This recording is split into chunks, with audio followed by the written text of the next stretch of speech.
దారిలో సెలయేర్లు. ఆగస్టు 29వ తారీఖు. ఆయన తన శిలువ మోసుకొని కపాల స్థలమను చోటికి వెళ్ళెను. యోహాను సువార్త 19వ అధ్యాయము 17వ వచనం. మారిన శిలువ అనే ఒక పద్యం ఉంది. ఒక స్త్రీ తన శిలువను మోయలేక అలసి సొలసి తన చుట్టూ ఉన్నవాళ్ళు మోస్తున్న శిలువలను చూసి, నా శిలువ వాళ్ళందరి శిలువల కంటే బరువైనది అనుకుంది. తన శిలువకు బదులుగా వేరొకరి శిలువ తనకు వస్తే బావుండును అనుకుంటూ నిద్రపోయింది. ఆ నిద్రలో ఒక కల వచ్చింది. చాలా రకాలైన శిలువలు ఒక చోట పడి ఉన్నాయి. ఆమె అక్కడికి చేరుకుంది. ఒక చిన్న బంగారు శిలువ వజ్రాలతో పొదిగి చూడముచ్చటగా కనిపించింది.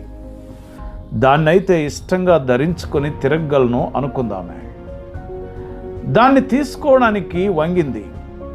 ఆ బంగారం వజ్రాలు అందంగానే ఉన్నాయి, కానీ ఆ శిలువ ఆమె కదిలించలేనంత బరువుగా ఉంది. ఆ ప్రక్కనే అందంగా చెక్కిన ఒక శిలువ కనిపించింది. దాని చుట్టూ పూల తీగలు అల్లుకొని ఉన్నాయి. ఆమె అది బాగుందనుకుంది. అయితే ఆ పుష్పాల కింద ముళ్ళున్నాయి. అవి ఆమె చేతికి గుచ్చుకుంటున్నాయి. ఇంకా ముందుకు వెళ్ళేసరికి వజ్రాలు పువ్వులు ఏమీ లేకుండా సాదాగా ఉన్న శిలువ ఒకటి కనిపించింది. దాని మీద కొన్ని ప్రేమ వాక్యాలు రాసి ఉన్నాయి. ఆమె దాన్ని ఎత్తుకుంది. అది మిగతా వాటన్నింటికంటే తేలికగా మోయడానికి సౌకర్యంగా ఉంది. పరలోకపు కాంతిలో దాన్ని పరిశీలించి చూస్తే అది తన పాత శిలువేనని ఆమెకు అర్థమైంది. తిరిగి ఆ శిలువ ఆమెకు దొరికింది. ఆమెకు అదే అన్నింటికంటే తేలికైన సరి అయిన శిలువ. మనం ఏ శిలువను మోయగలమో దేవునికి తెలుసు. ఇతరులు మోసే శిలువలు ఎంత బరువైనవో మనకు తెలియదు. ధనవంతులైన వాళ్ళను చూసి మనం అసూయపడతాం. వాళ్ళు మోసేది వజ్రాలు పొదిగిన బంగారు శిలువ. అది ఎంత బరువు ఉంటుందో మనకు తెలియదు. కొందరి జీవితాలు ఎంతో అందంగా ఉన్నట్లు కనిపిస్తుంది. వాళ్ళు పూలతో అలంకృతమైన ఆ శిలువను మోస్తున్నారు. మన శిలువ కంటే తేలిక అనుకున్న శిలువలన్నింటినీ మనం ఒకసారి మోసి చూస్తే మనకు అర్థమవుతుంది, మనకు సరిగ్గా సరిపోయేది మన శిలువేనని. ఆ శిలువను చిరాకుతో పారేసుకుంటే దొరకదది. మళ్ళీ ఈ లోకంలో దేవుని కోసం ఇక్కడే మోయాలి. దాన్ని నియమించాడు ఆయన. మరో లోకంలో ఆయనతో ఉంటాము, ఆయన్ని ప్రేమిస్తూ ఉంటాము. కానీ ఇక్కడ తప్ప మరెక్కడా దక్కదు ఆయన కోసం శ్రమించే ధన్యత. గంట 2 గంటలు శ్రమపడలేవా?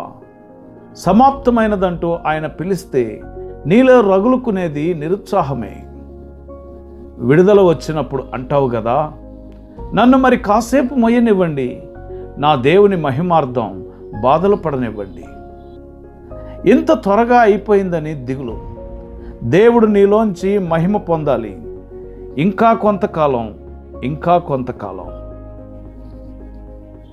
దేవుని కొరకు నీ జీవితంలో శ్రమ పడుతున్నావా?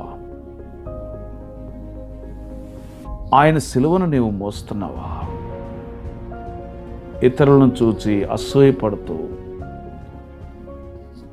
నాకంటే వాళ్ళ జీవితాలు చాలా సులభంగా ఉన్నాయి అని అనుకుంటున్నావా?